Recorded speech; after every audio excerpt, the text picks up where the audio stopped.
ორთვეში არქეოლოგიური გათხრები განხდება ბეშუმში 10 კილომეტრიან რადიუსზე. არქეოლოგებმა მიწისქვეშა ნამოსახლარის ორი სანაკერკვე გათხარეს.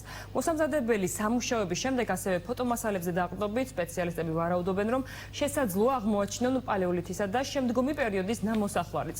უკვე ლაბორატორიულადაც არის დადასტურებული ის, რომ მაღალმთიანი აჭარის ამ ტერიტორიაზე მცხოვრებლები მარცვლეულის კულტურის გაშენებით იყვნენ დაკავებულები. ასევე კვლევით დგინდება, რომ მარცვლეულის უნიკალური კულტურის ნაწილი გადაშენებულია. სპეციალისტები ვარაუდობენ, რომ კურორტი ბეშუმი ტურისტებისთვის კიდევ უფრო მიმზიდველი გახდება ისტორიულადაც უნიკალური აღმოჩენის გამო. რაც შეეხება არქეოლოგიური გათხრების დაფინანსებას, ბიუჯეტიდან პირველადი სამუშაოებისთვის დაახლოებით 30,000 ლარია გამოყოფილი, უფრო მეტს ჯენი კვანტალიანისგან გავიგებთ. დიახ, პირველადი სამუშაოების შემდეგ არქეოლოგებმა აღმოაჩინეს უნიკალური ნამოსახლარები ბეშუმის ტერიტორიაზე და არ გამორიცხავენ, რომ ძალიან მალე უკვე ბეშუმი ტურისტულად მიმზიდველი გახდეს, ასევე სხვა მიმართულებითაც, როგორც კურორტი, ასევე მიმზიდველი იყოს იმ ტურისტებისთვის, ვის ისტორიულ მნიშვნელობას ანიჭებს სხვადასხვა ადგილებს და სწორედ ამისთვის მოგზაურობს საქართველოში. ისინი ვარაუდობენ, რომ ის უძველესი მონაპოვარი, რომელიც აქვს ბეშუმს, კონკრეტულად გოდერძის უღელტეხილის მიმდებარე ტერიტორიას, მოიცავს დაახლოებით მე-13 საუკუნის ფრაგმენტებს არქეოლოგიურს და არ გამორიცხავენ, რომ ამაზე ძველიც იყოს აღმოჩენილი. რაც შეეხება პირველადი არქეოლოგიური სამუშაოებიდან გამომდინარე, მათ შეისწავლეს ტერიტორია და თქვეს, რომ აღმოჩენილი არის სხვადასხვა ნივთები ამ მიმართულებით, ასევე კვლევა ჩატარდა მიწაზე, სადაც ლაბორატორიული დასკვნის მიხედვით გამოიკვეთა, რომ ამ ტერიტორიაზე დასაქმებულები იყვნენ მარცვლეულის კულტურის მოყვანით და მათ შორის არის ისეთი მარცვლეული, რომელიც უკვე გადაშენებულია და რეალურად აღარ არსებობს. მეცნიერები ვარაუდობენ, რომ ეს აღმოჩენა იქნება ერთ-ერთი მნიშვნელოვანი აჭარის მაღალმთიან ზონაში. ბორცვები, რომელსაც ვამუშავებ, საკმაოდ დიდი მოცულობის ბორცვებია შემოღლებული, თქვით, რომ ეგზები გადადის ამ ბორცვებთან, ან ჩაუვლის მას. დამუშავების შემდგომ დადგება აუცილებლად საკითხი მათი კონსერვაციისა და შემდგომში რესტავრაციის შესახებ, სადაც ადგილზე შეიძლება მოეწყოს უკვე გარკვეული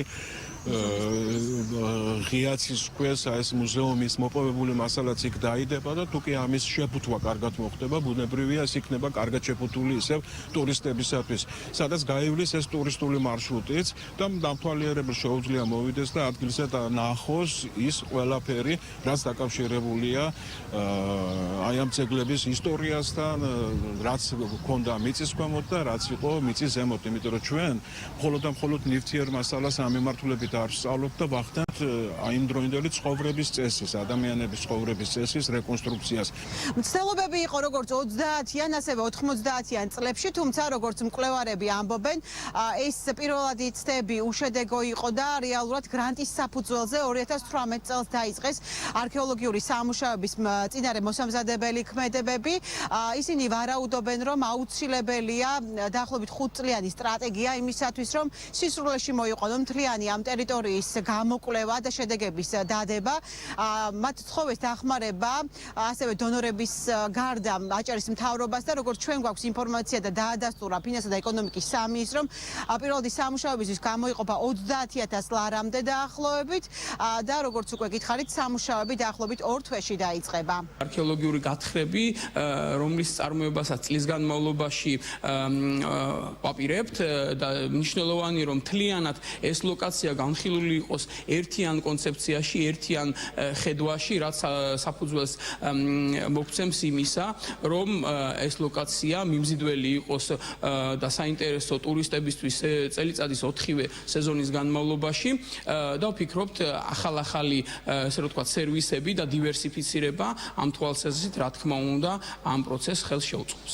ძეგლების ეთნო-არქეოლოგიური კვლევების შემდეგ უკვე მეორე ეტაპი დაიწყება, რაც გულისხმობს ძეგლის უშუალოდ კონსერვაციას, რადგან უკვე მსურველებს საშუალება ჰქონდეთ ძეგლთან მიახლოების და ამ აღმოჩენილი ინვენტარის დათვალიერებისა.